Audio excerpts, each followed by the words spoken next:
Hakikat keberadaan diri, rahasia zat tersembunyi dalam cahaya ma'rifatullah. Ketahuilah dengan sebenar-benarnya pengetahuan bahwa hakikat diri ini hanyalah sebagai cermin bagi zat yang maha tersembunyi.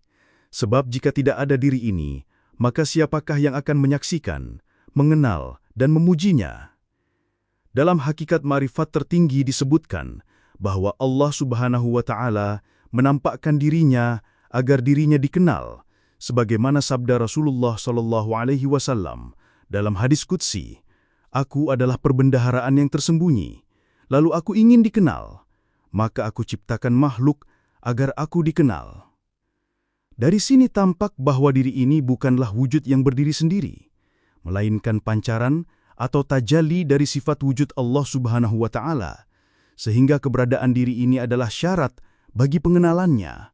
Allah Subhanahu wa Ta'ala berfirman dalam surah Az-Zariyat ayat 56, "Dan aku tidak menciptakan jin dan manusia, melainkan supaya mereka menyembahku," yang dalam hakikat ma'rifat dimaknai, supaya mereka mengenalku.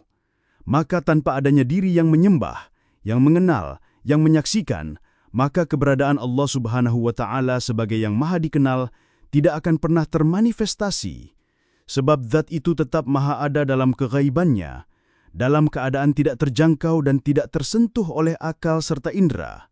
Sebagaimana firman-Nya dalam surah Asy-Syura ayat 11, "Laisa kamitslihi syai'un," yang artinya tidak ada sesuatu pun yang serupa dengannya. Diri ini bagaikan cermin bagi sifat Allah Subhanahu wa Ta'ala, yang keberadaannya memantulkan cahaya zat yang mutlak, sehingga dikatakan dalam ungkapan sufi, "Ismun Rabbi qabla wujudil alami, wasmullahi ba'da wujudil alami," yang artinya, dinamakan Tuhan sebelum adanya alam semesta, dan dinamakan Allah setelah adanya alam dan makhluk. Artinya, zat itu sebelum alam semesta tidak tersentuh oleh nama apapun, tidak terlingkup dalam ruang, tidak termaktub dalam batasan, bahkan tidak bisa dikatakan ada dalam pengertian yang kita fahami. Sebab ada yang dimaksud dalam sifat 20 adalah maujud, yakni sifat wujud yang bisa dipahami oleh makhluk, yang bisa dikenal, disembah, disaksikan, yang disebut sebagai Allah setelah adanya alam dan makhluk.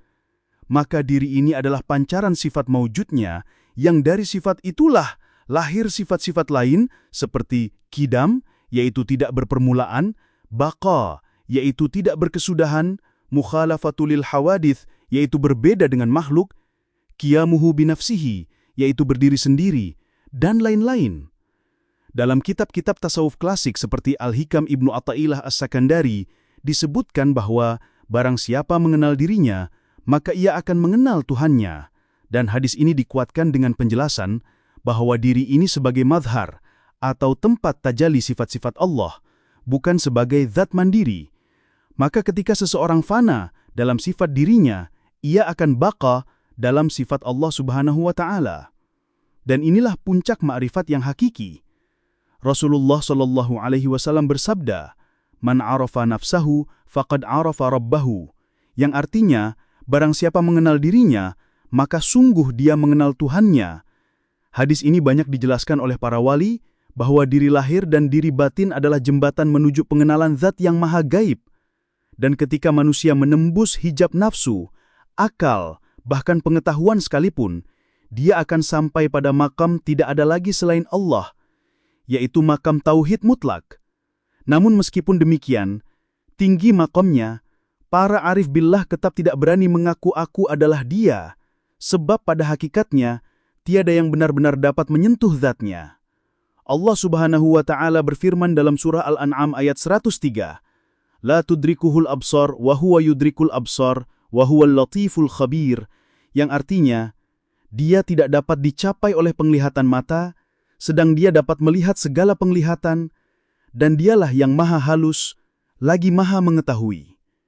Maka keberadaan diri ini dalam ilmu ma'rifat bukan berarti menjadikan Allah Subhanahu wa Ta'ala tergantung pada makhluk, melainkan sebagai manifestasi kasih sayangnya agar zat yang tersembunyi itu bisa dikenal, sehingga dalam istilah sufistik disebut pakaian sifat atau tajalli sifat.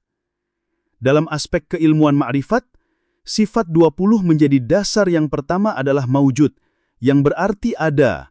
Lalu disusul qidam, baqa, mukhalafatul lil hawadith, qiyamuhu binafsihi, wahdaniyah, qudrah, iradah, ilmu, hayat, sama', basar, kalam, kaunuhu qadiran, kaunuhu muridan, kaunuhu aliman, kaunuhu hayyan, kaunuhu sami'an, kaunuhu basiran, kaunuhu mutakalliman.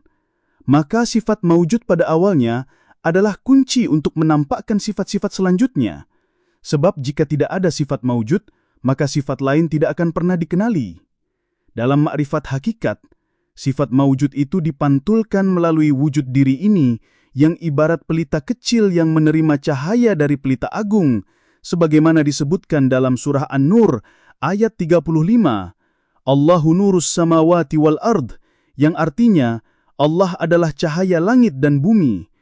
Maka ketika seseorang menyaksikan hakikat dirinya yang fana, dia akan menyaksikan bahwa dirinya hanyalah bayangan dari cahaya mutlak, sehingga diri ini tidak ada hakikatnya, kecuali dalam keberadaan sifatnya. Inilah mengapa dikatakan bahwa diri ini adalah rahasia Allah, sebab melalui diri inilah Allah Subhanahu wa Ta'ala memperkenalkan zatnya yang sebelumnya tersembunyi.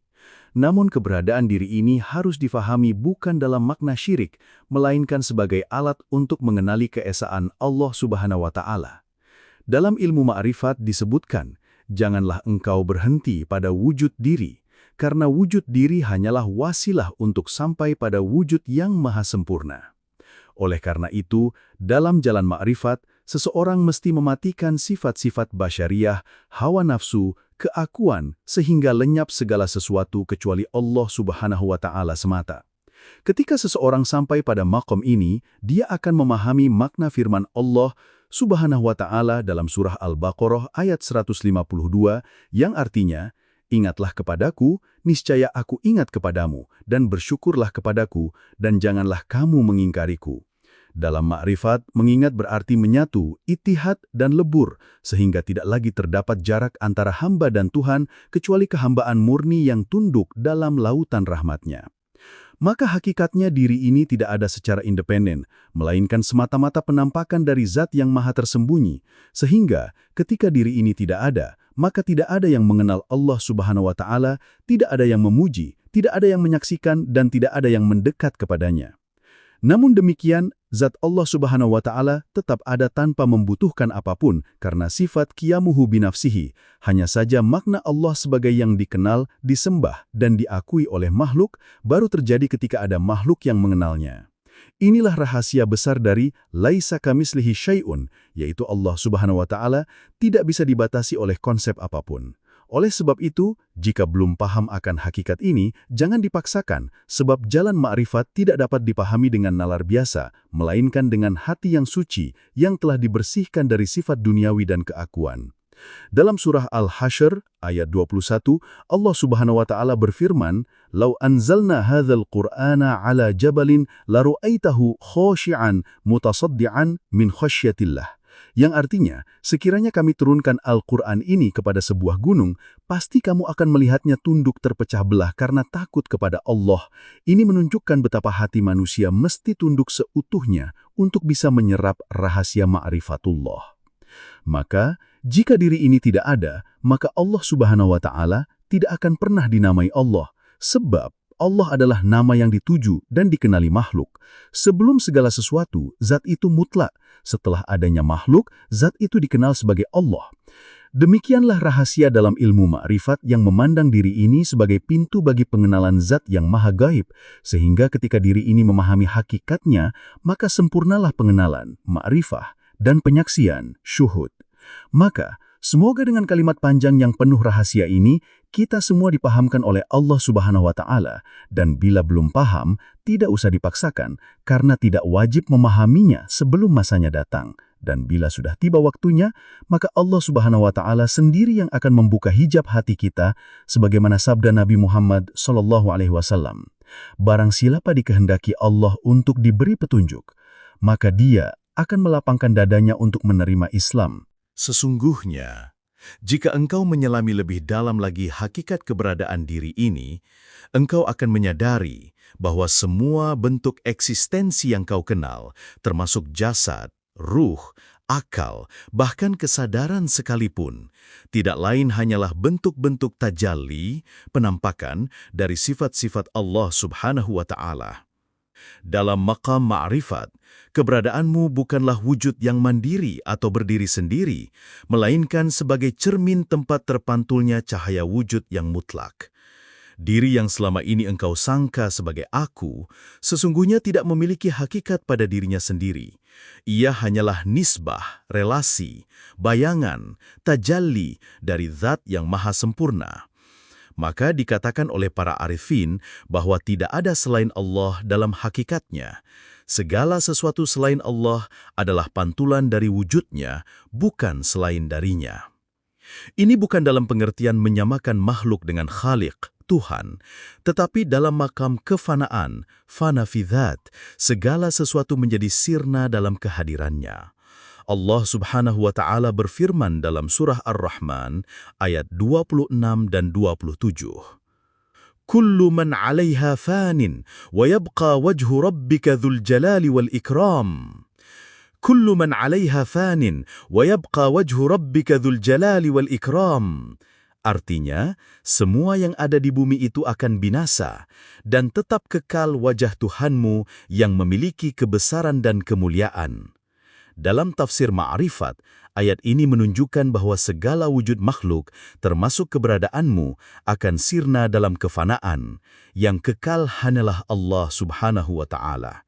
Namun perhatikanlah bahwa wajah Tuhan tetap kekal. Ini menunjukkan bahwa tajallinya, pantulan cahayanya, tetap beroperasi dalam seluruh ciptaan.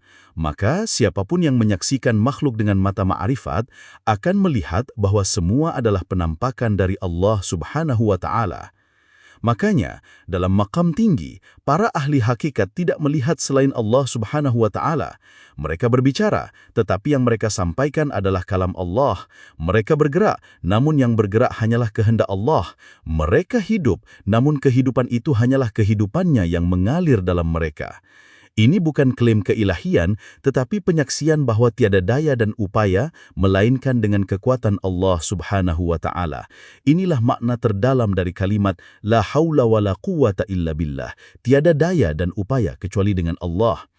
Ketika diri ini meniadakan dirinya, fana, maka ia akan dikembalikan ke asal muasal wujudnya, yaitu pancaran dari zat yang maha ghaib. Dalam istilah sufi disebutkan, Al-insan sirrullah wa sirrullah la ya'lamuhu illahu. Manusia adalah rahasia Allah dan rahasia Allah tidak diketahui kecuali olehnya.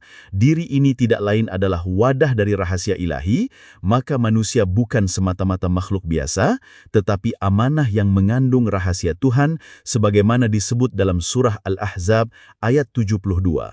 Inna 'aradna al-amanata 'ala as-samawati wal-ardi wal-jibal, fa'abayna an yahmilnaha wa ashfaqna minha. وَحَمَلَهَا الْإِنسَانِ إِنَّهُ كَانَ ظَلُومًا جَهُولًا. Artinya, sesungguhnya kami telah mengemukakan amanat kepada langit, bumi dan gunung-gunung, maka semuanya enggan untuk memikul amanah itu dan mereka khawatir akan mengkhianatinya. Lalu dipikullah amanah itu oleh manusia, sesungguhnya manusia itu amat zalim dan amat bodoh. Amanat yang dimaksud adalah kesanggupan memikul rahasia ketuhanan, yaitu pengakuan akan keesaan Allah dan kesediaan untuk menjadi cerminnya di alam zahir. Namun karena manusia seringkali tertipu oleh wujud dirinya sendiri, ia menjadi zalim terhadap hakikat dan bodoh terhadap asalnya. Padahal tugas manusia dalam jalan ma'rifat adalah untuk kembali dari keberadaan dirinya kepada ketidakterlihatannya dalam zat Allah Subhanahu wa Ta'ala. Itulah yang disebut sebagai mati sebelum mati atau mautu qablal maut.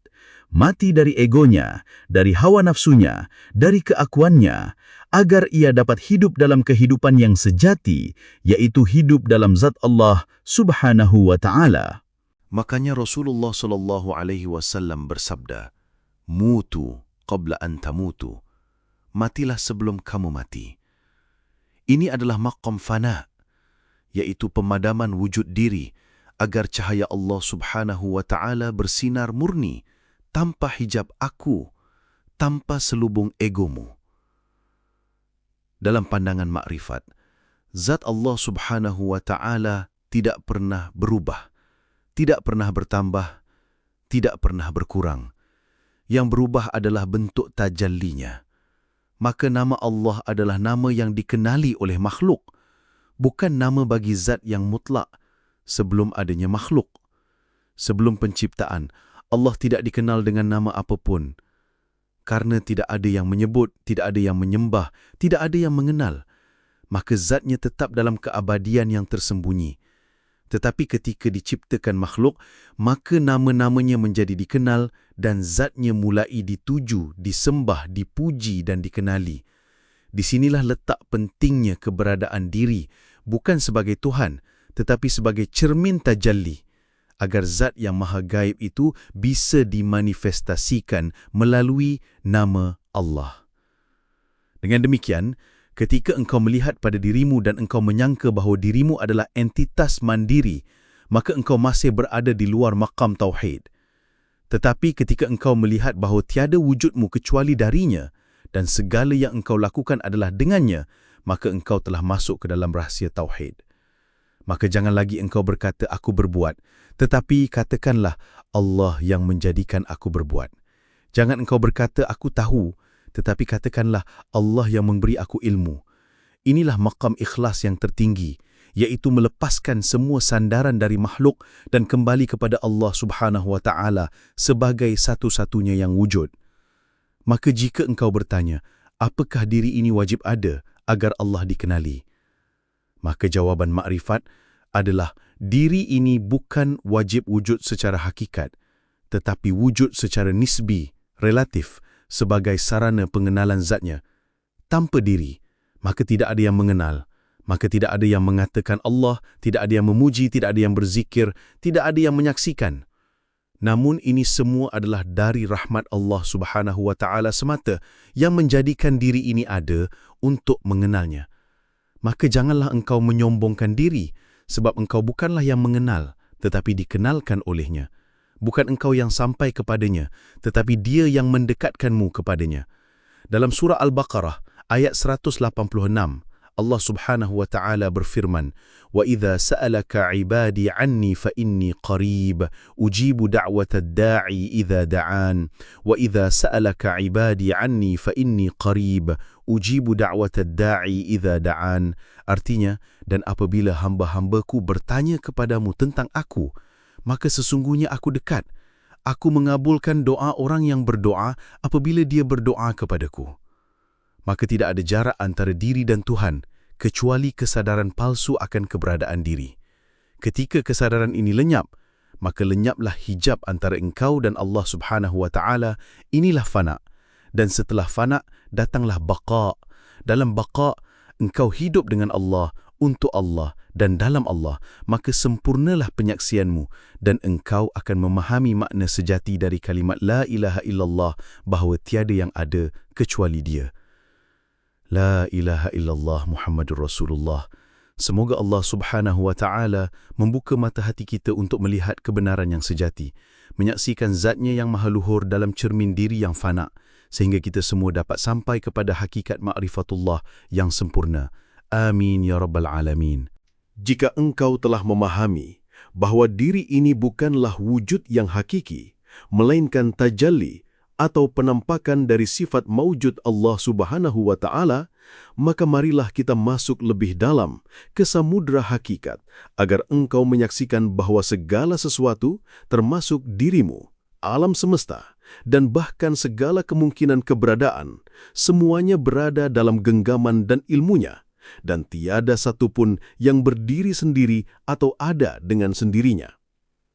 Dalam ilmu makrifat, segala bentuk ada selain Allah Subhanahu wa Ta'ala disebut sebagai maujud, bukan wujud. Wujud hanya milik Allah semata, sebab wujud hakiki itu tiada permulaan dan tiada penghabisan. Sedangkan yang selainnya adalah ciptaan, yang sebelumnya tiada dan kemudian ada karena dikehendaki olehnya. Maka, eksistensi selain Allah Subhanahu wa Ta'ala disebut adanya yang diadakan, maujud bi ghairihi, sedangkan Allah Subhanahu wa Ta'ala adalah yang ada dengan dirinya, wujud bi nafsihi. Ini penting untuk dipahami agar tidak terjatuh ke dalam syirik khafi, yakni menyangka bahwa selain Allah memiliki eksistensi yang hakiki. Keberadaan diri ini dalam pandangan para arifin billah seperti pantulan cahaya dalam cermin. Ia tampak ada tapi tidak memiliki substansi. Diri ini tidak lain adalah tempat bagi rahasia sifat-sifat Allah. Sebagaimana firman Allah dalam surah Al-Baqarah ayat 30. Wa idh qala rabbuka lil malaikati inni ja'ilun fil ardi khalifatan. Dan ketika Tuhanmu berfirman kepada para malaikat, sesungguhnya aku hendak menjadikan seorang khalifah di muka bumi ini. Dalam ma'rifat, khalifah bukan hanya pemimpin secara lahiriah, tetapi tempat bagi sifat-sifat Allah untuk bermanifestasi. Diri manusia menjadi penampung atau wadah tempat Allah Subhanahu wa Ta'ala mengenalkan sifatnya. Maka tugas manusia adalah menjadi cermin yang bersih, yang menampakkan Allah tanpa hijab hawa nafsu dan keakuan. Tetapi jika cermin itu kotor, penuh dengan rasa memiliki, ego, dan sifat duniawi, maka yang tampak bukanlah Allah, melainkan dirinya sendiri. Inilah yang disebut hijab terbesar dalam perjalanan ma'rifat, hijab aku. Padahal dalam maqam tertinggi ma'rifat, aku itu tidak ada. Yang ada hanyalah Dia. Segala sesuatu kembali padanya, darinya, olehnya, dan untuknya. Maka dikatakan dalam surah Al-Baqarah ayat 156, Inna lillahi wa inna ilaihi raji'un. Sesungguhnya kami adalah milik Allah, dan sesungguhnya kami akan kembali kepadanya. Kembali kepadanya bukan hanya dalam kematian jasmani, tetapi lebih utama dalam kehidupan ruhani. Kembali dari sifat-sifat makhluk menuju sifat-sifat Allah, dari diri menuju Tuhan, dari penampakan menuju yang menampakkan. Dalam maqam ini, seseorang menyadari bahwa bahkan zikir yang ia ucapkan bukanlah dari lisannya, melainkan dari Allah. Solatnya bukan dari dirinya, melainkan dari Allah. Tindakannya bukan karena keinginannya, melainkan karena kehendak Allah. Inilah makna mendalam dari surah Al-Anfal ayat 17. Falam taqtuluhum walakinnallaha qatalahum wama ramaita idh ramaita walakinnallaha rama. Maka bukan kamu yang membunuh mereka, akan tetapi Allah yang membunuh mereka. Dan bukan kamu yang melempar ketika kamu melempar, akan tetapi Allah lah yang melempar. Ayat ini menegaskan hakikat ma'rifat, bahwa semua perbuatan hamba bila telah lebur dalam kehendaknya adalah manifestasi dari sifat-sifat Allah Subhanahu wa Ta'ala semata. Inilah maqam abd mutahaqqiq, hamba yang telah menyaksikan dengan mata basirah bahwa dirinya hanyalah alat dan yang berbuat sesungguhnya adalah Allah. Maka tidak benar jika ada yang menyangka bahwa dalam ma'rifat seseorang menyamakan dirinya dengan Tuhan. Justru sebaliknya, dalam ma'rifat, seseorang lenyap dari dirinya sendiri. Ia tidak lagi melihat dirinya, karena yang terlihat hanyalah Allah. Sebagaimana dalam maqam syuhud dikatakan, tiadalah aku melihat sesuatu, kecuali aku melihat Allah di dalamnya, sebelumnya dan sesudahnya. Inilah maqam yang disebut oleh para sufi sebagai fana fi dzat, lalu dilanjutkan dengan baqa billah, hidup kekal dalam penyaksian kepada Allah Subhanahu wa Ta'ala. Namun, ilmu ini sangat halus, tidak boleh difahami dengan akal semata, tidak boleh disampaikan kepada yang belum cukup adab dan pengamalannya, karena orang yang belum lepas dari hawa nafsu akan memahami ma'rifat secara terbalik.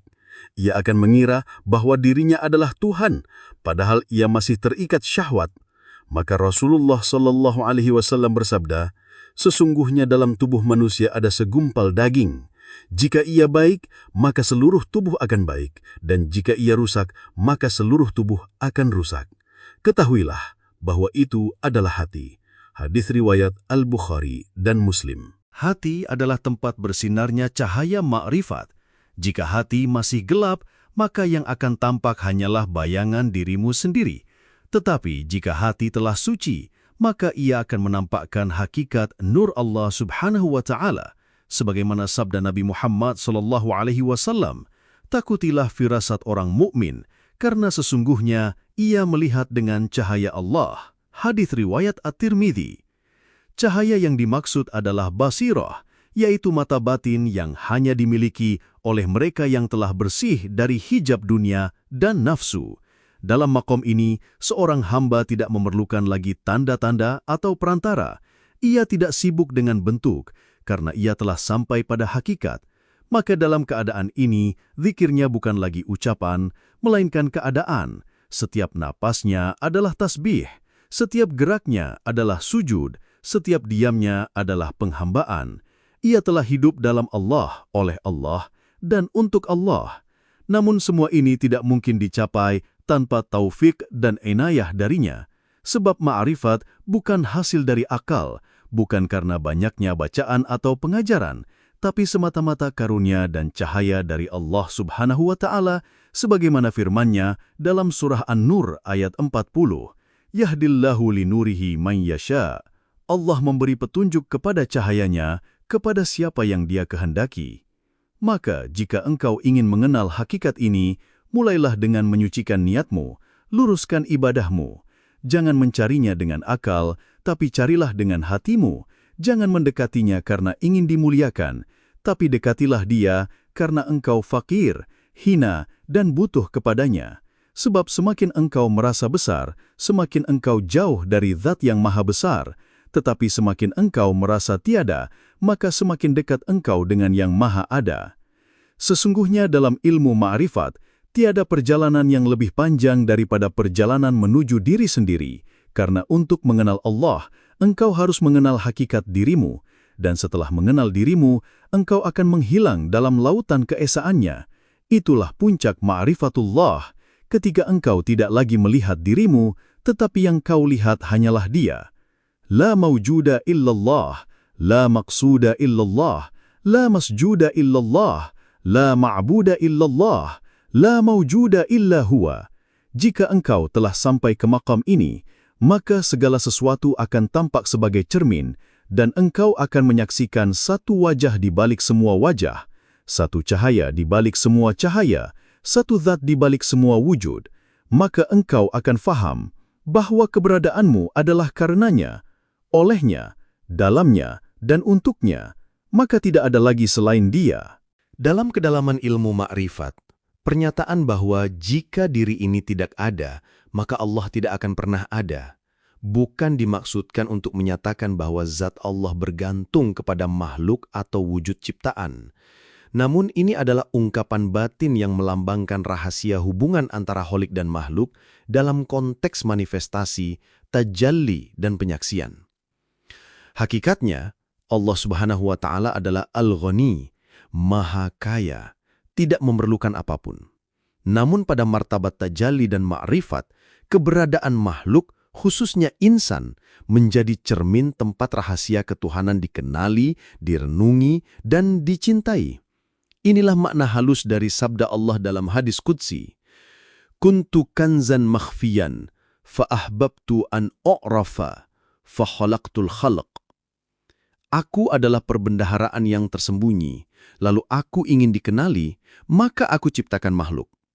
Hadis ini mengisyaratkan bahwa adanya ciptaan bukan untuk menyempurnakan zat, tetapi untuk menyatakan kemuliaan sifatnya dan memperkenalkan zatnya melalui manifestasi. Dengan kata lain, tanpa makhluk, tidak ada penyaksian atau pengenalan terhadap ketuhanan, walaupun Allah senantiasa ada, azali dan abadi. Maka ketika dikatakan adanya Allah karena adanya diri ini, yang dimaksudkan adalah dari sudut pandang ma'rifat, bukan dari sudut pandang zatiyah, kewujudan mutlak. Diri ini menjadi wasilah atau perantara untuk mengenali Allah. Tanpa wujud manusia yang diberikan akal, kalbu, dan ruh, tidak akan ada makhluk yang mampu merenungi, mencintai, dan menyaksikan keindahan Allah. Inilah hakikat pengenalan, makrifat, yang menjadikan makhluk sebagai cermin baginya. Dalam Al-Quran disebutkan, Sanurihim ayatina fil afaq wa fi anfusihim hatta yatabayyana lahum annahul haq. Kami akan memperlihatkan kepada mereka tanda-tanda kebesaran kami di segenap penjuru dan pada diri mereka sendiri, hingga jelas bagi mereka bahwa dialah yang hak atau benar. Surat Fusilat ayat 53.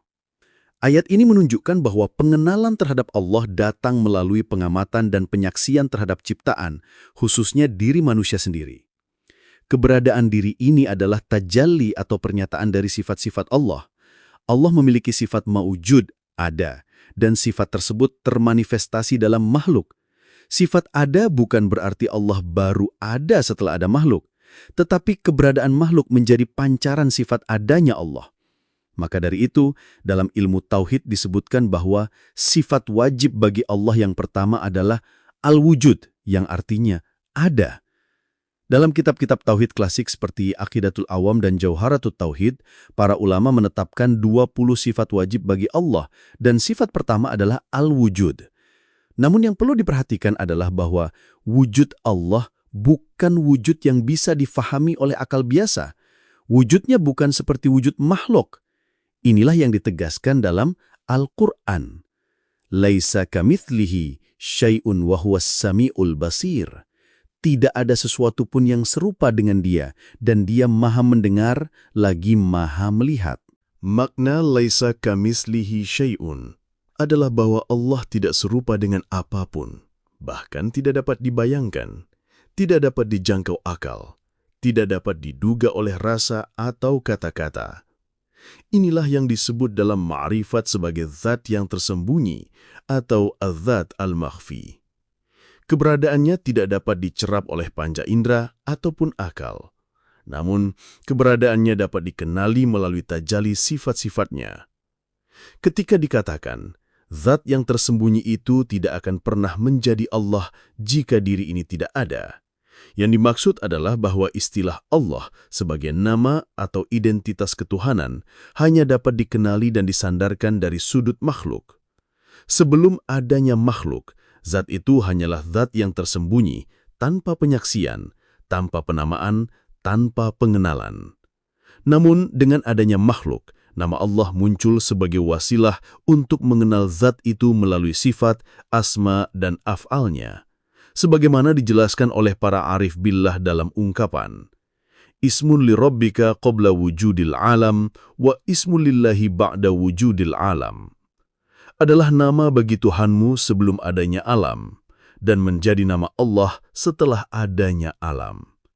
Ini menjelaskan bahwa nama Allah adalah untuk dikenali oleh makhluk setelah adanya penciptaan. Sebelum penciptaan, zat itu tiada dikenal, tiada nama, tiada bentuk, tiada pengenalan. Dalam pemahaman martabat 7 tingkat tajalli Allah menurut ulama tasawuf seperti Syekh Abdul Karim Al-Jili dan pengaruh Imam Al-Qushairi, zat Allah mengalami penampakan tajalli secara bertingkat sebagai berikut. 1. Martabat ahadiyah, kesatuan mutlak, zat yang belum tersentuh nama, sifat, atau perbuatan. Inilah zat yang tersembunyi. 2. Martabat wahdah, mulai tersirat kemungkinan sifat. 3. Martabat wahidiyah, tajalli nama dan sifat. 4. Martabat arwah, ruh-ruh universal. 5. Martabat mithal, dunia bentuk-bentuk atau alam malakut. 6. Martabat ajsam, dunia jasad, alam fisik. 7. Martabat insan, tempat manifestasi sempurna, insan kamil. Pada martabat terakhir inilah, Allah menjadikan manusia sebagai khalifah dan tajalli zat, yaitu tempat cermin pengenalan zat yang tersembunyi. Sebab itulah Allah berfirman, "Wa nafakhtu fihi min ruhi." Lalu aku tiupkan ke dalamnya ruhku. Surat Sad ayat 72. Dan sabda Nabi Muhammad sallallahu alaihi wasallam, "Man arafa nafsahu faqad arafa rabbahu." Barang siapa mengenal dirinya, sungguh ia mengenal Tuhannya. Dengan demikian, keberadaan diri ini bukanlah sekedar ciptaan biasa, melainkan manifestasi dari sifat Allah. Sifat-sifat itulah yang menjadi pengenal zat, sifat ada, maujud, berkemauan, iradah, berkuasa, qudrah, berilmu, ilm, berkehendak, masya, semua itu dipancarkan dalam makhluk, terutama manusia. Maka dari itulah ketika manusia menyaksikan dirinya secara batin dan menyingkap tabir-tabir nafsu, ia akan mendapati bahwa tidak ada dalam dirinya kecuali Allah semata. Diri ini tidak memiliki apa-apa selain sebagai cermin pengenal bagi Yang Maha Esa. Pernyataan terakhir bahwa jika tidak paham, abaikan saja, karena tidak wajib paham kalau belum paham, merupakan nasihat yang penuh hikmah. Dalam ilmu ma'rifat, tidak semua rahasia dapat diterima oleh akal biasa. Hanya hati yang disucikan dan nurani yang telah fana yang mampu menampung sirnya. Maka dari itu, kesabaran dan keikhlasan dalam perjalanan rohani adalah syarat utama agar seseorang dibukakan hijab demi hijab menuju penyaksian hakikat. Sebagaimana Allah berfirman, "Wattaqullaha wa yu'allimukumullaha." Bertakwalah kepada Allah, maka Allah akan mengajarkan kepadamu. Surat Al-Baqarah ayat 282. Juga dalam sabda Rasulullah sallallahu alaihi wasallam, "Inna lillahi mi'ata alfa hijabin min nurin wa zulmin, law kashafa anha lahtaraqat subuhatu wajhihi mantaha ilaihi basaru khalqihi." Sesungguhnya Allah memiliki 100.000 hijab dari cahaya dan kegelapan. Jika dia menyingkapkannya, maka sinar wajahnya akan membakar siapa saja yang dilihatnya. Dalam pandangan makrifat, diri bukanlah entitas terpisah dari Allah, tetapi merupakan manifestasi dari kehendak dan sifatnya yang menyatakan zatnya. Ketika dikatakan bahwa jika diri ini tidak ada, maka Allah tidak akan pernah ada, bukan berarti Allah bergantung pada makhluk, melainkan ini merupakan penyingkapan bahwa tanpa adanya kesadaran makhluk, maka zat yang maha gaib tidak akan dikenal sebagai Allah, karena tidak ada subjek penyaksi yang menyatakan, mengenal, dan mengakuinya sebagai Tuhan. Sebagaimana sabda Nabi Muhammad SAW dalam hadis qudsi, "Kuntu kanzan makhfiyan, fa'ahbabtu an u'rafa, fakhalaqtul khalqa liyu'rafa." Aku adalah perbendaharaan yang tersembunyi, maka aku ingin dikenal, maka aku ciptakan makhluk agar aku dikenal. Riwayat Imam Al-Ajluni dalam Kashful Khafa. Hadis ini menjadi landasan utama dalam pemahaman para ahli makrifat bahwa keberadaan alam ini adalah perwujudan cinta ilahi, dan penciptaan makhluk adalah jalan bagi Allah untuk memperkenalkan zat-Nya yang tidak dapat dicapai oleh pikiran tetapi dapat disaksikan dengan mata basyirah melalui perantaraan diri. Makna Allah dan diri sebagai cermin zat. Dalam makrifat, dikenal sebuah makon yang disebut ta'ayun awali atau penampakan pertama dari zat. Pada martabat ini, zat yang gaib menampakkan eksistensinya sebagai Nur Muhammad, yakni hakikat pertama yang diciptakan sebelum segala sesuatu. Dari Nur Muhammad inilah hakikat diri universal atau insan kamil yang menjadi perantara antara zat yang tidak dapat dicapai dan seluruh makhluk. Dalam hal ini, Allah sebagai nama zat baru bermakna ketika diri atau makhluk menjadi alat pengenalan dan penyaksian atas zat. Tanpa adanya kesadaran dari makhluk, maka zat yang maha gaib tidak akan tetap dalam kemahagaibannya. 7 martabat dan perjalanan zat menuju kesadaran. Para ahli makrifat memaparkan perjalanan zat dalam 7 martabat tajalli atau penampakan, yaitu ahadiyah, kemutlakan zat tanpa nama, sifat, ataupun hubungan, hanya ada mutlak. Wahdah, kesatuan zat yang mulai berniat untuk dikenal. Wahidiyah, munculnya sifat-sifat dan asma dalam ilmu ilahi. Arwah, terciptanya ruh-ruh, termasuk Nur Muhammad, sebagai tajalli pertama. Ajsam, terciptanya alam materi atau jasmani. Insan, terciptanya manusia sebagai cermin sempurna dari seluruh nama dan sifat. Insan kamil, kesempurnaan kesadaran dalam diri hamba sehingga menjadi cermin zat secara mutlak. Maka ketika seorang hamba mengenal dirinya secara hakiki, maka ia telah mengenal Tuhannya. Sebagaimana sabda Rasulullah SAW, "Man arafa nafsahu, faqad arafa rabbahu." Barang siapa mengenal dirinya, maka sungguh ia telah mengenal Tuhannya. Mengenal zat melalui sifat ada atau maujud. Sifat pertama dari 20 sifat wajib bagi Allah dalam ilmu tauhid adalah wujud, yang artinya ada. Namun para arifin memaknainya lebih dalam. Adanya Allah bukannya seperti adanya makhluk, melainkan ada secara dzatiyah atau dirinya sendiri. Sementara makhluk ada karena diadakan atau hudus. Namun, meskipun zat itu maujud, keberadaannya tidak akan dikenal kecuali melalui manifestasi diri manusia. Dalam hal ini, keberadaan diri adalah tajalli sifat wujud Allah. Oleh sebab itu, eksistensi makhluk menjadi cermin dari eksistensinya.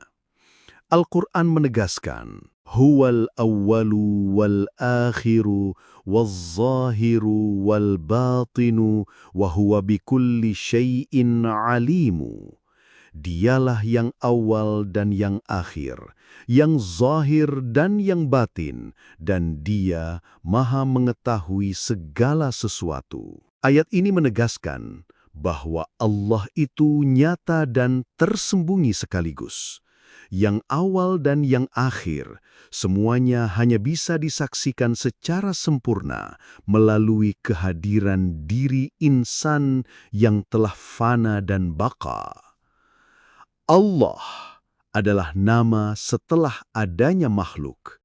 Para ahli tauhid mengatakan, Ismun lirrabbi qabla wujudil alami, wasmun li Allahi ba'da wujudil alami. Artinya, Allah adalah sebutan terhadap zat yang dikenali melalui seluruh sifat, nama, dan perbuatannya dalam alam semesta. Sebelum ada makhluk, zat tidak dinamakan Allah karena tidak ada yang menyebut dan mengenal. Maka makna Allah baru berlaku ketika makhluk sudah diciptakan dan mampu mengenalnya.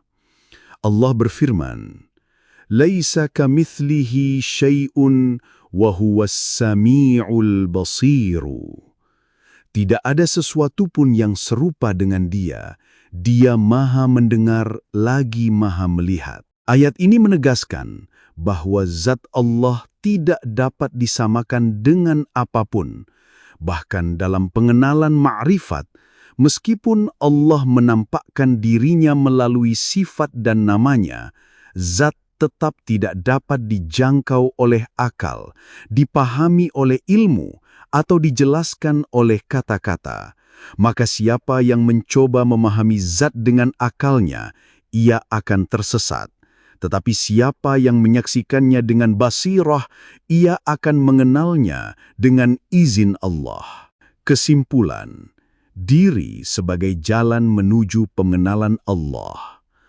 Maka teranglah bahwa dalam ilmu ma'rifat, diri ini adalah cermin dari zat, tempat penyaksian Allah, perwujudan dari cintanya yang ingin dikenal, dan ladang tauhid untuk mengenali bahwa segala sesuatu berasal darinya dan akan kembali kepadanya. Diri bukanlah Tuhan, tetapi tanpa diri, zat tidak akan dikenal sebagai Tuhan, Allah. Inilah rahasia hubungan antara hamba dan Tuhannya. Oleh sebab itu, jika ingin mengenal Allah, jangan mencari di langit atau di kitab-kitab saja, tetapi selamilah dirimu sendiri, karena di dalam dirimu terdapat ayat-ayatnya. Wa fi anfusikum afala tubsiruna. Dan pada dirimu sendiri, maka apakah kamu tidak memperhatikannya? Sesungguhnya makrifat kepada Allah Subhanahu wa Ta'ala tidak akan pernah lepas dari makrifat kepada diri, sebab diri ini adalah cermin tempat memantulkan cahayanya, wadah manifestasi af'alnya, tempat tajali sifat-sifatnya, hingga pada akhirnya menjadi tempat pengenalan terhadap zatnya yang maha ghaib, yang sebelumnya tidak diketahui, tidak terlihat, tidak dinamai, dan tidak disembah. Oleh kerana itu, makrifat kepada Allah bukan hanya bermula dari pengakuan terhadap wujudnya, namun lebih dalam lagi dari pengakuan terhadap wujud diri, yang sejatinya bukan diri hakiki, tetapi sekadar wujud yang memantulkan cahaya eksistensinya.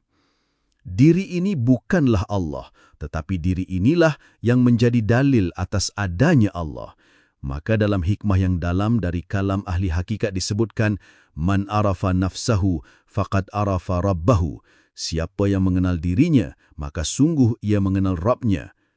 Diri yang dimaksud bukanlah jasad, bukan akal, bukan ruh semata, melainkan hakikat wujud yang menjadi sarana penyaksian akan Zat yang Maha Esa. Maka ketika dikatakan bahawa jika diri ini tidak ada, maka Allah tidak akan pernah dinamai sebagai Allah. Maksudnya bukan meniadakan keberadaan Allah Subhanahu wa Ta'ala, melainkan meniadakan jalan penyaksian terhadapnya. Kerana sebelum adanya ciptaan, Allah adalah dalam keadaan tidak disebut dengan nama apapun, tidak dikenal dengan sifat apapun, tidak disembah oleh apapun, sebab belum ada selainnya. Inilah makna dari sabda Nabi Muhammad sallallahu alaihi wasallam, Kana Allahu wa lam yakun ma'ahu syai'un. Adalah Allah dan tidak ada sesuatu pun bersamanya. Hadis riwayat Al-Bukhari. Sebelum ada makhluk, sebelum ada nama, sebelum ada langit dan bumi, sebelum ada waktu dan tempat, hanya ada Zatnya yang Maha Esa. Namun Zat itu tidak disebut Allah kecuali setelah ia memunculkan tajalli-tajalli keberadaan melalui sifat-sifatnya dan perbuatannya dalam bentuk penciptaan alam. Maka Allah baru dikenal sebagai Allah setelah ada makhluk yang dapat mengenal, menyembah, menyaksikan dan menamainya.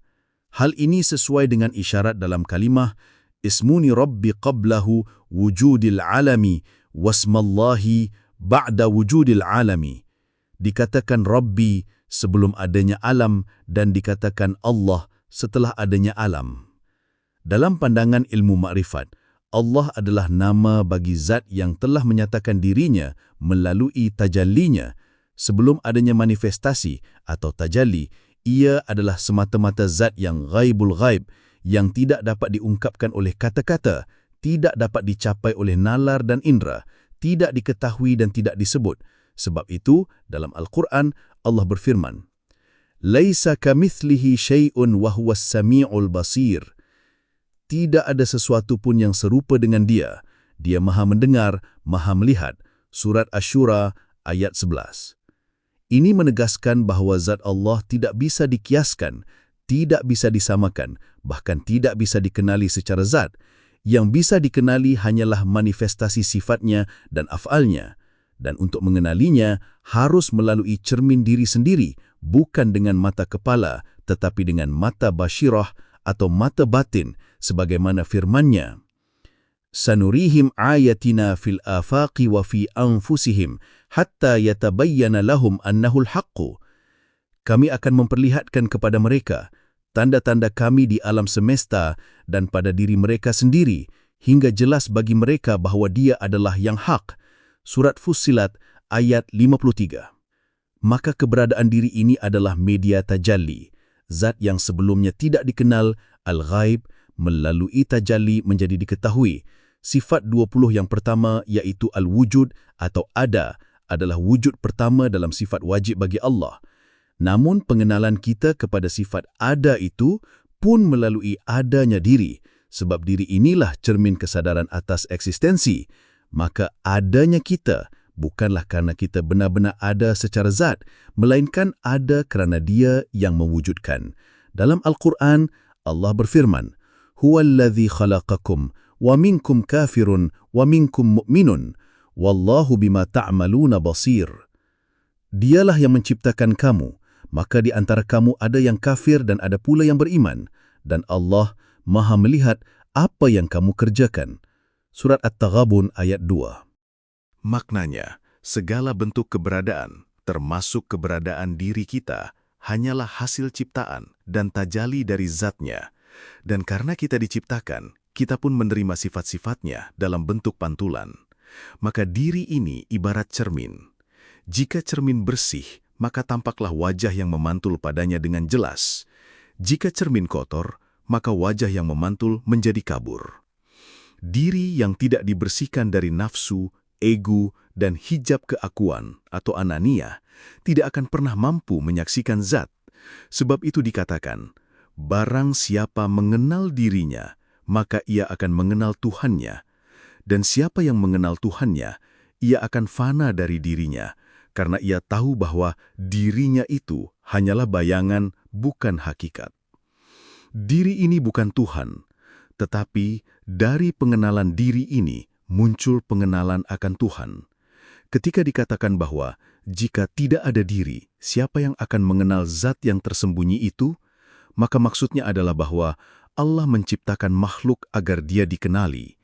Dalam hadis qudsi yang sangat masyhur, kuntu kanzan mahfiyan fa ahbabtu an u'rafa fa khalaqtul khalqa likai u'rafa. Aku adalah perbendaharaan yang tersembunyi, maka aku mencintai untuk dikenal, maka aku ciptakan makhluk agar aku dikenal. Inilah tujuan keberadaan kita, untuk mengenalnya. Maka penciptaan kita adalah karena cintanya untuk dikenali.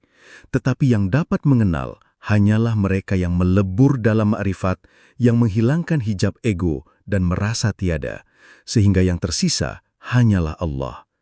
Seperti firman-Nya, wattaqullaha wa yu'allimukumullah wallahu bikulli syai'in alim. Bertakwalah kepada Allah dan Allah akan mengajarimu, dan Allah Maha mengetahui segala sesuatu. Surat Al-Baqarah ayat 282. Jadi, pengetahuan sejati, yakni ma'rifatullah, hanya datang kepada mereka yang tunduk, fana, dan bersih dari dirinya sendiri. Ketika tidak ada lagi aku, maka yang tinggal hanyalah dia. Dan pada saat itulah adanya diri berubah dari wujud yang palsu menjadi saksi atas wujudnya. Sesungguhnya, inti dari seluruh hakikat ini adalah ma'rifat kepada zat yang maha gaib, yang tiada dapat dijangkau oleh akal, tidak dapat digapai oleh hayalan, dan tidak dapat diserupakan dengan apapun. Ia qadam, tiada permulaan. Ia baqa, tiada penghabisan. Tetapi zat yang maha gaib ini, agar dikenali, dipahami, dan disembah dengan benar, maka tampillah ia dalam manifestasi keberadaan yang disebut Allah sebagai nama, ismun, dari zat yang ingin dikenal. Sebagaimana sabda Rasulullah SAW dalam hadis qudsi, kuntu kanzan makhfiyan fa ahbabtu an u'rafa fa khalaqtul khalqa. Aku adalah perbendaharaan yang tersembunyi, lalu aku ingin dikenali, maka aku ciptakan makhluk. Makhluk di sini bukan sekadar benda, wujud luar atau sesuatu yang terpisah dari zat. Namun makhluk adalah bayangan keberadaannya, cermin tempat nama-nama dan sifatnya dinyatakan.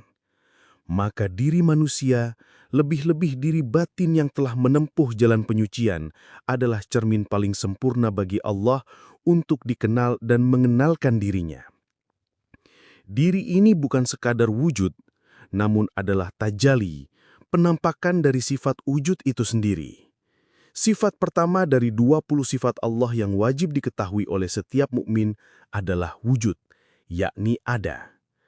Tetapi ada itu bukan jati diri zat, karena zat tidak bisa dikatakan ada sebagaimana pengertian makhluk. Ada hanyalah sifat, bukan hakikat zat.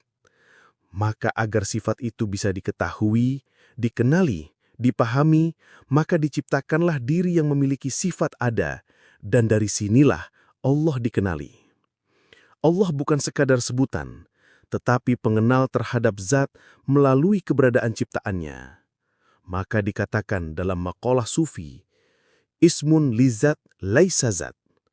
Allah adalah nama bagi zat, bukan zat itu sendiri. Nama Allah menjadi nyata hanya setelah adanya penciptaan.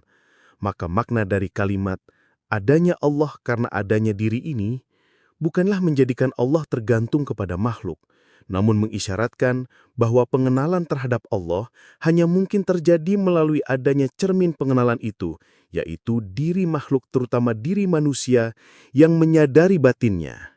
Karena tanpa makhluk, siapa yang mengenal? Tanpa diri yang hidup dan sadar, siapa yang menyebut namanya?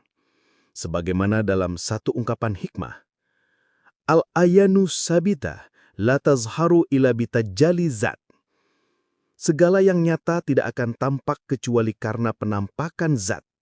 Dan dalam Al-Quran Allah Subhanahu wa Ta'ala berfirman, Sanurihim ayatina fil afaqi wa fi anfusihim hatta yatabayana lahum annahul haqqo. Kami akan memperlihatkan kepada mereka tanda-tanda kekuasaan kami di segenap penjuru dan pada diri mereka sendiri, hingga jelas bagi mereka bahwa Al-Quran itu adalah benar. Surah Al-Fusilat ayat ke-43. Perhatikan, pada diri mereka sendiri, inilah tempat cermin yang paling jernih untuk mengenal Allah. Zat tersembunyi dan nama setelah penciptaan. Sebelum penciptaan, Allah disebut sebagai zat yang tersembunyi. Ia tidak dinamakan Allah karena belum ada yang mengenal.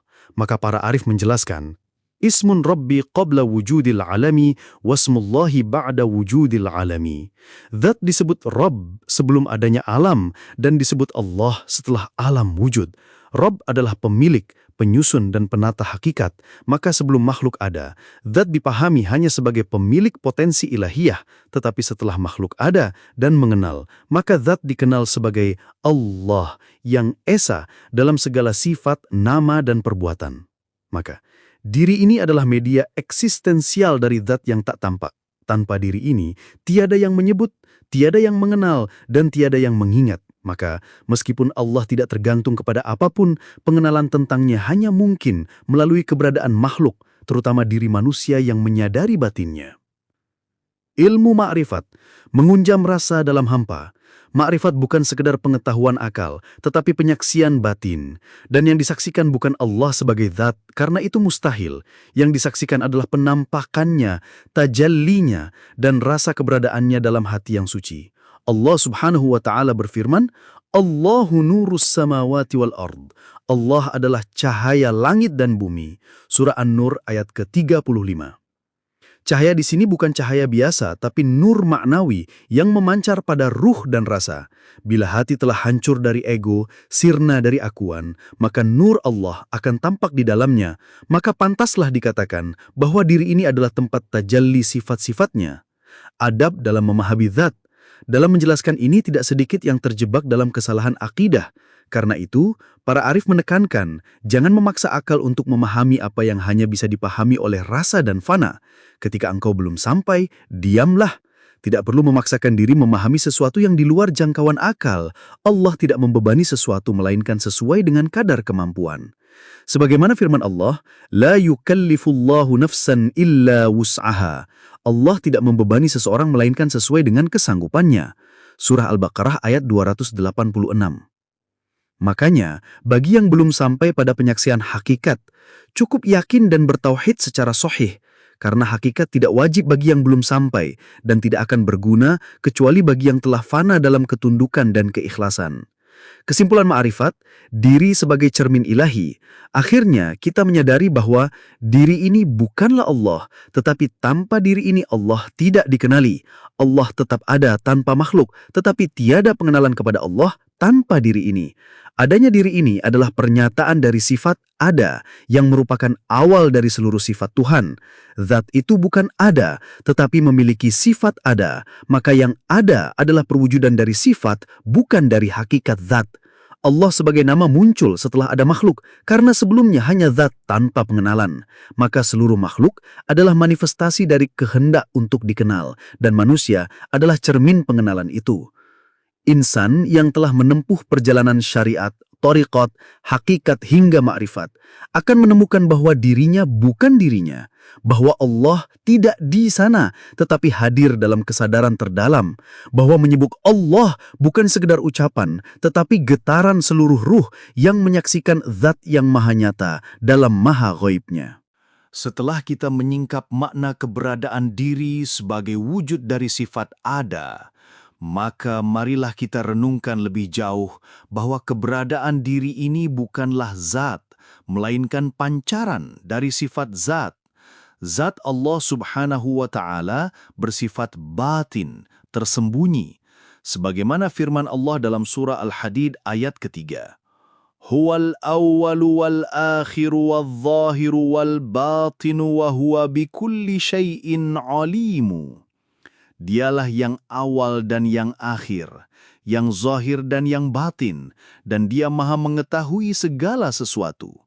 Dalam ayat ini, Allah menyebut dirinya sebagai yang batin, yaitu yang tidak tampak oleh segala yang bersifat materi, tidak terjangkau oleh panca indera, tidak bisa diselami oleh nalar, dan tidak bisa ditentukan dengan segala pendekatan makhluk. Zat ini tidak diketahui kecuali dengan perkenalan, at-ta'aruf, yang Dia sendiri izinkan melalui sifat dan af'alnya. Maka sifat ada, maujud, merupakan satu dari 20 sifat wajib Allah yang dengannya makhluk dapat mengenali eksistensinya. Tetapi perlu dipahami bahwa adanya Allah bukan seperti adanya makhluk. Adanya Allah adalah tanpa permulaan, tanpa tempat, tanpa bentuk, tanpa arah, tanpa batas, dan tanpa kemungkinan tiada. Namun, pertanyaan ma'rifat berikutnya muncul. Bagaimana mungkin Allah yang bersifat al-batin bisa dikenali, disembah, dan dicintai jika tiada wujud lain yang menjadi perantara untuk menyatakan sifat-sifat zat itu? Maka, pada tataran ini, diri sebagai makhluk, sebagai bayang-bayang, sebagai wujud nisbi, sebagai manifestasi sifat Allah menjadi ladang ma'rifat. Diri ini menjadi cermin yang memantulkan cahaya pengenalan terhadap zat yang maha tersembunyi. Maka, ketika dikatakan, jika diri ini tidak ada, maka siapakah yang akan mengenal Allah?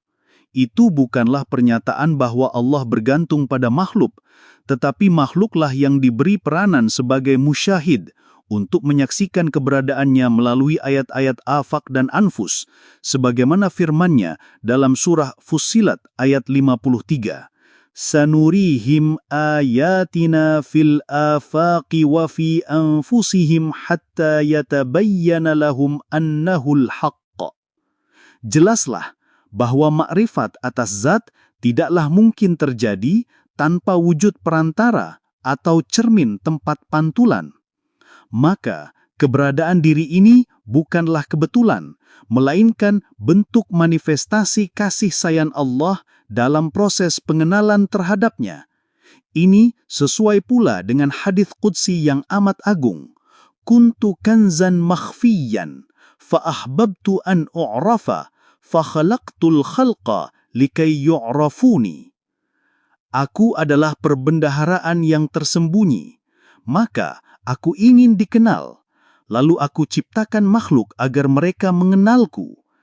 Hadis ini, walau sanadnya diperselisihkan, diterima dalam kalangan ahlul ma'rifah sebagai fondasi penting bahwa eksistensi makhluk adalah demi mengenal Allah. Maka, pernyataan bahwa Allah tidak akan disebut Allah jika diri ini tidak ada merupakan simbolik ma'rifah bahwa tiada pengenalan al-ma'rifah tanpa eksistensi makhluk yang diberi kemampuan untuk mengenalnya. Namun, perlu digarisbawahi, yang ada dengan hakikat mutlak hanyalah Allah. Adapun adanya diri ini adalah nisbi, bergantung, dan fana. Maka, jangan sampai makna tersebut disalahfahami sebagai bentuk syirik wujud, menyamakan eksistensi makhluk dengan eksistensi Allah. Justru, makrifat akan menuntun kita untuk menyaksikan bahwa segala yang wujud adalah tajalli dari wujud mutlak, Bahkan dalam surah Al-Qasas ayat 88 disebutkan, Kullu syai'in halikun illa wajhah. Segala sesuatu pasti binasa, kecuali wajahnya, zatnya. Ini berarti, segala bentuk keberadaan selain Allah adalah dalam hakikatnya fana, hancur, musnah, tiada hakikat sejati. Maka diri ini, meskipun digunakan sebagai cermin pengenalan terhadap zat, sejatinya hanyalah perantara yang akan sirna.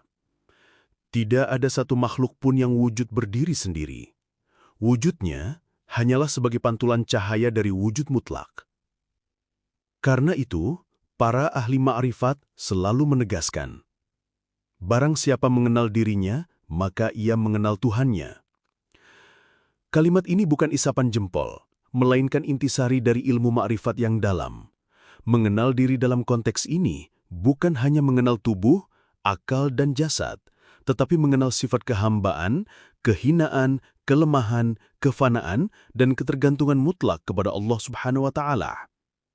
Ketika seseorang mengenali dirinya sebagai tiada, maka saat itulah ia mengenali Allah sebagai yang Maha Ada. Maka jangan sampai kalimat, jika diri ini tidak ada, maka Allah tidak akan disebut ada, disalahfahami sebagai penciptaan Tuhan oleh manusia. Melainkan dimaknai sebagai penyempurna ma'rifat, bahwa pengenalan terhadap zat tidak akan terjadi jika tidak ada entitas yang dijadikan tempat tajallinya. Disinilah letaknya keagungan sifat pertama dari 20 sifat wajib bagi Allah, al-wujud, ada. Tapi sifat ada itu secara ma'rifat, pertama kali disaksikan oleh para hamba lewat keberadaan dirinya sendiri, maka dalam konteks inilah kalimat Ismun Rabbi qabla wujudil alam, wasmullah ba'da wujudil alam menjadi bermakna.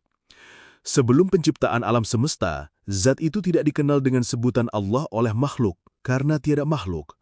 Tetapi setelah adanya makhluk, maka zat yang maha tersembunyi itu disebut Allah oleh para penyaksinya, sebagai nama yang dikandung segala sifat kesempurnaan dan keagungan. Maka Allah itu bukan disebabkan oleh makhluk, melainkan dikenal oleh makhluk melalui ciptaannya. Dan karena makhluk menyaksikannya, mengenalnya, maka sebutan Allah itu memperoleh makna bagi makhluk. Tanpa makhluk, maka sebutan itu pun tidak dikenal. Namun ini bukan berarti Allah tidak ada, melainkan bahwa pengenalan terhadapnya belum terjadi. Maka kunci dari ma'rifat ini bukan pada Allah ada karena aku ada, tetapi aku ada agar mengenal yang ada dengan sebenar-benarnya. Insan kamil, manusia sempurna, adalah puncak dari pengenalan ini. Ia bukan hanya mengenal sifat, tetapi menyatu dalam penyaksian zat, bukan dalam arti hulul atau ittihad yang ditolak oleh syariat, tetapi dalam arti fani dalam penyaksian bahwa tiada yang ada kecuali Allah. Maka semakin dalam ma'rifat, semakin lenyap aku, semakin nyata dia. Dan inilah yang disebut oleh para salik. Ma'rifat adalah kematian sebelum mati, hidup dalam cahayanya, dan lenyap dalam zatnya. Sebagai penutup bagian ini, perhatikanlah makna dalam ayat surah Al-Ikhlas. Qul huwallahu ahad, Allahus samad, lam yalid walam yulad, walam yakul lahu kufuwan ahad.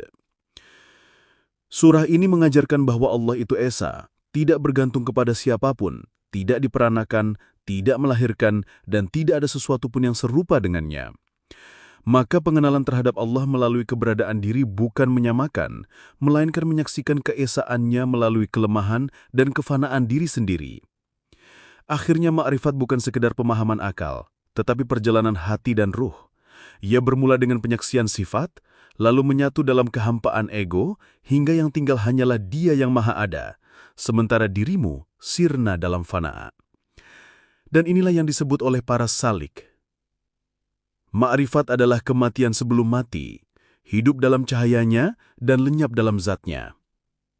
Sebagaimana telah diuraikan sebelumnya, bahwa keberadaan diri adalah wujud nyata dari pernyataan sifat Allah yang Maha Ada, maka semakin dalam seseorang menapaki jalan ma'rifat, semakin ia akan paham bahwa diri bukan sekadar entitas fisikal atau jiwa yang berfikir, melainkan tempat atau wadah di mana pengenalan terhadap zat yang tersembunyi itu menampakkan diri.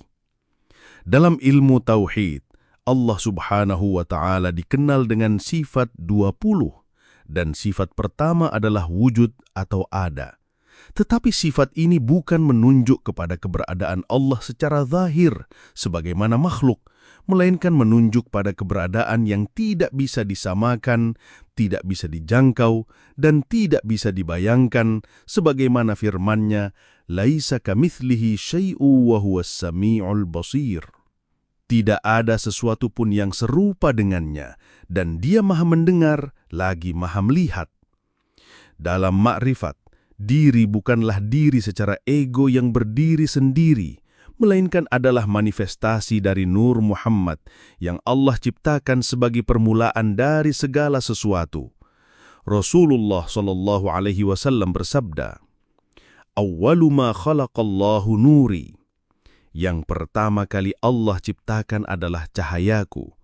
Hadis riwayat Abdul Razzaq dalam Al-Musannaf dan Imam Baihaqi dalam Dalailun Nubuwah.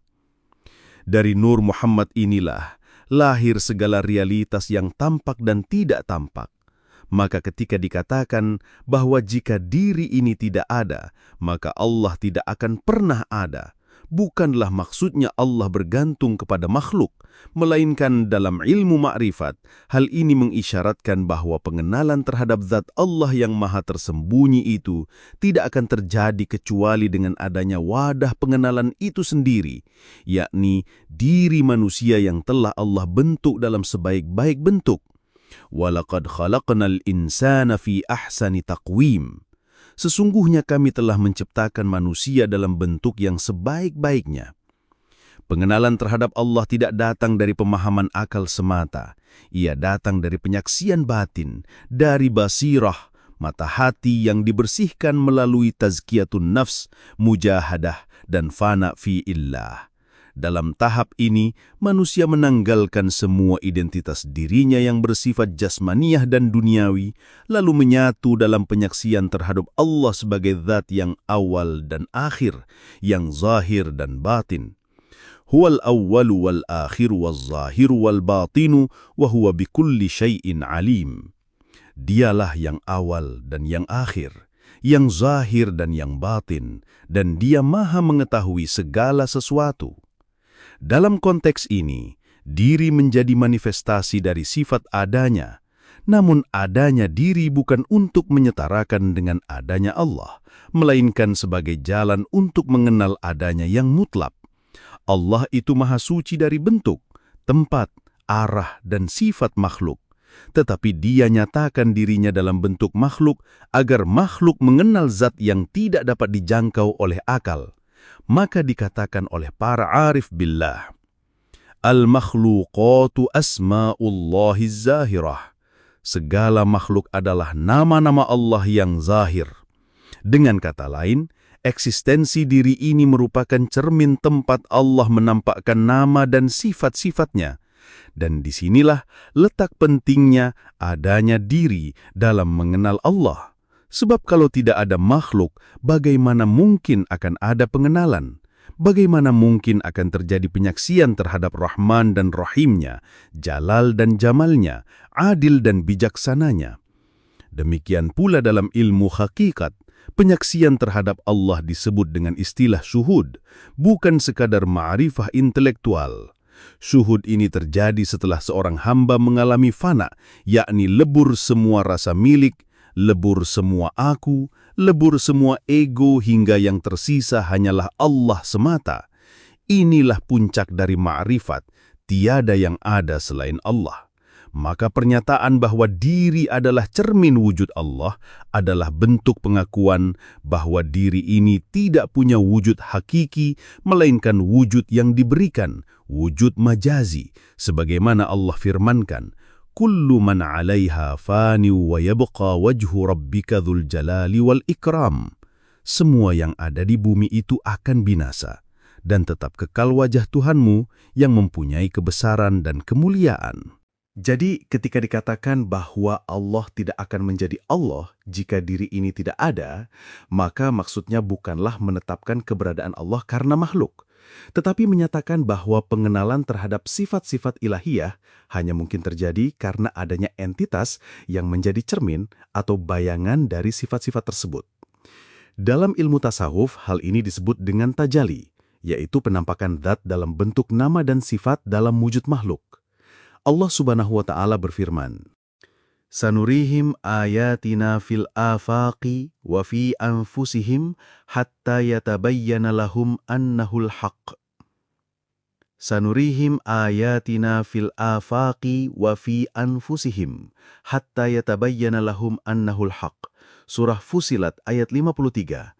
Kami akan memperlihatkan kepada mereka tanda-tanda kebesaran kami di segenap penjuru dan pada diri mereka sendiri, sehingga jelaslah bagi mereka bahwa Al-Quran itu adalah benar. Jelas bahwa segala wujud yang ada di luar dan di dalam adalah ayat, tanda dari wujudnya. Diri ini hakikatnya adalah tempat tajalli Allah, bukan sebagai entitas mandiri, melainkan sebagai cermin wujud. Maka tidak mungkin diri mengenal Allah jika bukan Allah yang memperkenalkan dirinya dalam diri manusia sendiri. Begitu pula dalam hadis qudsi, "Kuntu kanzan makhfiyan, fa akhbabtu an u'rafa, fa khalaqtul khalqa likai u'rafa." Aku adalah perbendaharaan yang tersembunyi. Aku ingin dikenal, maka aku ciptakan makhluk agar aku dikenal. Hadis ini adalah landasan dari ilmu makrifat, bahwa penciptaan ini bukan sekedar hasil kehendak mutlak, tetapi juga manifestasi dari cinta Allah untuk dikenal oleh hambanya. Maka kehadiran diri menjadi penting dalam proses pengenalan ini. Sebab tanpa diri, tidak akan ada yang mengenal, namun diri yang dimaksud bukanlah diri nafsu, bukan diri ego, tetapi diri yang telah fana, yang telah musyahadah, yang telah lebur dalam sifat-sifat Allah. Apabila kita telah menyelami pengetahuan ma'rifat secara jujur dan lapang, maka kita akan sampai pada penyaksian bahwa diri bukanlah sesuatu yang berdiri sendiri dari Allah, melainkan tempat tajalli, penampakan dari sifat, asma, dan af'alnya. Dalam ranah ma'rifat, diri bukan bermakna ego jasmani atau keakuan nafsani, melainkan suatu wadah kesadaran yang disucikan dari aku, yang dengannya Allah memperkenalkan dirinya sebagai Tuhan, sebagai Rabbul Alamin. Sebagaimana yang telah dikatakan oleh Rasulullah sallallahu alaihi wasallam dalam sebuah hadits qudsi, "Kuntu kanzan makhfiyan, fa ahbabtu an u'rafa, fa khalaqtul khalqa, fa bi khalqika uriftu." Aku adalah perbendaharaan yang tersembunyi, maka aku cinta untuk dikenal. Maka aku ciptakan makhluk, melalui makhluklah aku dikenal. Hadis ini menjadi dasar penting dalam ma'rifat bahwa keberadaan makhluk bukanlah semata ciptaan yang terpisah, melainkan perwujudan dari kehendaknya agar zatnya yang tersembunyi dikenal dan disaksikan. Oleh sebab itulah, makhluk disebut sebagai manifestasi, bukan entitas berdiri sendiri. Ia adalah cermin yang memantulkan sifat dan asma'nya. Dalam surah Fusilat ayat 23, Allah Subhanahu wa Ta'ala berfirman, "Wadzalikum dhannukumul ladzi dhanantum birabbikum arbaakum fa asbahtum minal khasirin." Dan yang demikian itu adalah persangkaanmu yang telah kamu sangka terhadap Tuhanmu, yang telah membinasakanmu, maka jadilah kamu termasuk orang-orang yang merugi. Makna dari ayat ini, jika dipahami dalam konteks ma'rifat, adalah bahwa kesalahan terbesar seorang hamba adalah berprasangka bahwa Allah berada jauh di luar dirinya, seolah zat yang maha nyata itu terpisah dari realitas keberadaan. Padahal, dalam surah Qaf ayat 16, Allah Subhanahu wa Ta'ala menegaskan, "Wa nahnu aqrabu ilaihi min hablil warid." Dan kami lebih dekat kepadanya daripada urat lehernya sendiri. Ayat ini bukan hanya menggambarkan kedekatan secara lahiriah, namun dalam pandangan ma'rifat, ini adalah kesaksian akan keberadaannya yang begitu nyata dalam inti kesadaran seorang hamba. Kedekatan itu bukan sekedar jarak, namun identitas. Diri inilah yang menjadi tempat tampaknya zat, meskipun zat itu sendiri tetap tidak serupa dengan segala sesuatu, sebagaimana firman Allah dalam surah Asy-Syura ayat 11. Laisa kamitslihi syai'un wa huwas sami'ul basir. Tidak ada sesuatu pun yang serupa dengan Dia, dan Dia Maha mendengar lagi Maha melihat. Dalam puncak makrifat, para arifin tidak lagi melihat bahwa diri ini sebagai entitas yang berpisah dari zat, tetapi justru sebagai jalur manifestasi sifat dan asma Allah. Oleh karena itu, disinilah letak keagungan pernyataan bahwa adanya Allah karena adanya diri ini. Bukan karena diri menciptakan Allah, tetapi karena diri menjadi cermin kesaksian terhadap zat yang sebelumnya tersembunyi. Sebagaimana firman Allah dalam surat Az-Zariyat ayat 21. Wa fi anfusikum afala tubsirun. Dan juga pada dirimu sendiri, maka apakah kamu tidak memperhatikan? Ayat ini menjadi dalil bahwa tanda-tanda kebesaran Allah berada dalam diri manusia. Maka mengenal diri dengan sebenar-benar pengenalan, makrifah, adalah jalan mengenal Allah. Kata Imam Ali karramallahu wajhah, "Man arafa nafsahu, faqad arafa rabbahu." Barang siapa mengenal dirinya, sungguh dia telah mengenal Tuhannya. Namun perlu dipahami, yang dimaksud dengan mengenal diri dalam konteks makrifat bukan mengenal tubuh, bukan mengenal pikiran, bukan pula mengenal nafsu, melainkan menyaksikan bahwa diri ini hanyalah perwujudan dari sifat wujudnya, yaitu sifat adanya. Sifat pertama dari 20 sifat yang wajib bagi Allah Subhanahu wa Ta'ala adalah wujud, yang berarti ada. Dan dari sinilah muncul keberadaan makhluk, termasuk diri manusia, sebagai manifestasi dari sifat ada tersebut. Tetapi ada perbedaan esensial. Wujud Allah adalah wajibul wujud, tidak tergantung kepada apapun. Sementara wujud manusia adalah mumkinul wujud, ada karena dikehendaki, dan keberadaannya bergantung sepenuhnya kepada yang mewujudkan. Dalam hal ini, para arif billah tidak melihat diri sebagai wujud independen. Justru pengenalan makrifat yang sejati adalah ketika seseorang mampu menghilangkan seluruh klaim ego tentang kepemilikan wujud, sehingga yang tersisa hanyalah pengakuan bahwa tidak ada wujud selain wujud Allah. Firman Allah dalam surat Al-Qasas ayat 88.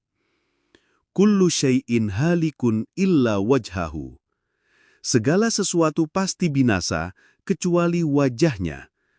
Maka segala wujud selain Allah adalah fana, yang kekal hanyalah zat Allah. Wujud makhluk bukan wujud yang hakiki, melainkan nisbi. Ia ada karena pancaran sifat wujud Allah dan akan musnah kembali kepadanya. Maka benar bila dikatakan, adanya diri ini adalah bukti eksistensi sifatnya. Dan dengan adanya diri inilah, nama Allah bisa dikenal, diseru, disembah, dan disaksikan.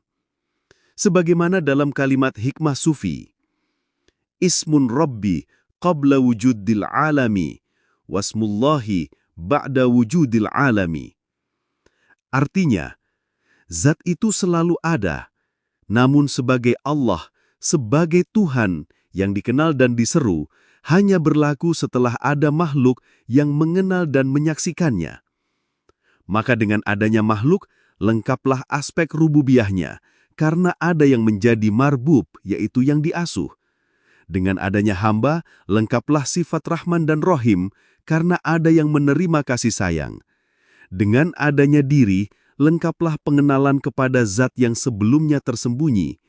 Inilah yang menjadi inti dari ayat. Sanurihim ayatina fil afaqi wa fi anfusihim hatta yatabayyana lahum annahul haqqu.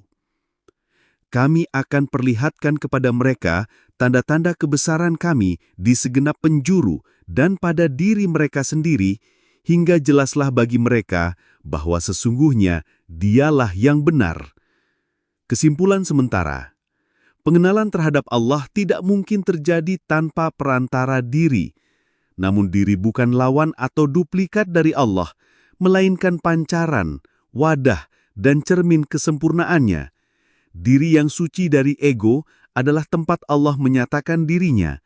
Dan dengan memahami ini, kita mulai menapaki jalan makrifat yang sesungguhnya, yaitu lenyapnya pengakuan aku dalam lautan wujudnya yang maha nyata. Tidak tersisa kecuali Allah. Maka benar bila dikatakan dalam kalam para wali, tiada yang ada kecuali Allah. Bukan dalam makna syariat, tetapi dalam hakikat makrifat. Wahai jiwa yang menempuh jalan sunyi menuju hakikat, ketahuilah bahwa seluruh penjelasan sebelumnya bukanlah untuk membesarkan diri, melainkan untuk menginsafi hakikat keberadaan kita sebagai pancaran dari Yang Maha Ada. Tidak ada satupun dari segala sesuatu yang ada, kecuali adalah manifestasi dari kehendak, ilmu, dan kudratnya. Adanya kita bukanlah karena kita, tetapi karena Dia yang menghendaki diri ini menjadi cermin baginya. Maka apabila dikatakan bahwa jika diri ini tidak ada, maka Allah tidak akan pernah ada, itu bukanlah menunjukkan bahwa kita penyebab Allah, melainkan bahwa Allah menampakkan dirinya melalui kita agar kita mengenalnya. Itulah rahasia dari firman-Nya. Kuntu kanzan makhfiyan fa'ahbabtu an u'rifa fakhulaqtul khalqa likai u'rifa. Aku adalah perbendaharaan tersembunyi, lalu aku mencintai untuk dikenal, maka aku ciptakan makhluk agar aku dikenal. Hadis Qudsi riwayat dari para ahli tasawuf. Pengetahuan ini bukanlah untuk diperdebatkan oleh lisan, bukan pula untuk dipaksakan masuk ke dalam kotak akal, melainkan untuk diresapi oleh hati yang telah dibersihkan dari hijab nafsu, kebodohan, dan rasa memiliki. Dalam makrifat, semakin dalam seorang hamba menyelami hakikat dirinya, semakin ia menyadari bahwa ia tidak ada dengan sendirinya. Bahkan kesadaran aku pun akan lenyap dalam lautan wujud mutlak, karena dalam fana tidak ada lagi aku dan engkau, tidak ada lagi dualitas antara diri dan Tuhan, yang ada hanyalah Huwa, Dia semata. Sebagaimana firman Allah Subhanahu wa Ta'ala, Kullu man 'alaiha fanin, wa yabqa wajhu rabbika dzul jalali wal ikram. Segala yang ada di bumi itu akan binasa, dan tetap kekal wajah Tuhanmu yang mempunyai kebesaran dan kemuliaan. Al-Quran Surah Ar-Rahman ayat 46 dan 47. Jalan makrifat adalah jalan lenyapnya kesadaran selain Allah. Ia bukan hanya meniadakan selainnya secara akal, tapi juga secara rasa, laku, dan wujud. Maka barang siapa yang menyangka bahwa dirinya ada secara independen, maka ia belum makrifat. Barang siapa yang merasa bahwa ia mengenal Allah tanpa kefanaan dirinya, maka ia masih dalam hijab yang halus. Dan barang siapa yang telah fana dari dirinya, maka ia melihat seluruh wujud adalah tiada yang wujud kecuali Allah. Itulah hakikat dari kalimat La ilaha illallah, yang bukan sekedar lisan, tetapi merupakan kenyataan eksistensial dari seluruh dimensi ruhani. Tiada Tuhan, tiada aku, tiada engkau, tiada sesuatu pun, yang ada hanyalah Allah dan perbuatannya. Maka apabila Allah menampakkan dirinya melalui namanya Allah, itu adalah karena adanya cermin bernama diri ini, yang digunakannya untuk dikenali. Sebagai penutup, makrifat adalah ilmu yang disandarkan bukan kepada buku, tetapi kepada penyaksian hati. Ia bukan hasil dari bacaan, tetapi dari keberanian menyelam dalam ketiadaan. Ia bukan hasil debat dan diskusi, tetapi hasil dari zikir, riyadhah, muraqabah, dan ketundukan total kepadanya. Siapa yang benar-benar ingin mengenal Allah, maka hendaklah ia mengenal dirinya terlebih dahulu, sebagaimana sabda Rasulullah sallallahu alaihi wasallam, "Man 'arafa nafsahu faqad 'arafa rabbahu." Barang siapa mengenal dirinya, maka sungguh ia mengenal Tuhannya. Namun, jangan terhenti pada diri, sebab diri bukanlah tujuan. Ia hanyalah pintu, dan jika pintu itu telah engkau lalui, maka engkau akan masuk ke dalam lautan wahdaniyah zat, tempat tiada lagi aku dan engkau, hanya Allah semata-mata.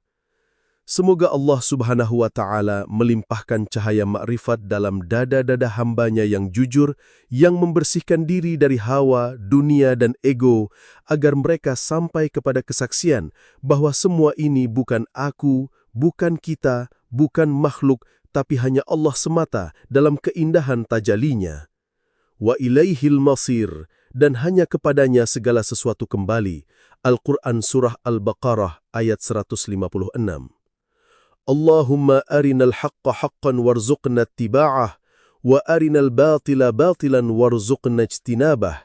Ya Allah, perlihatkanlah kebenaran kepada kami sebagai kebenaran, dan berilah kami kemampuan untuk mengikutinya. Dan perlihatkanlah kebatilan kepada kami sebagai kebatilan, dan berilah kami kekuatan untuk menjauhinya. Amin, ya Rabbal Alamin.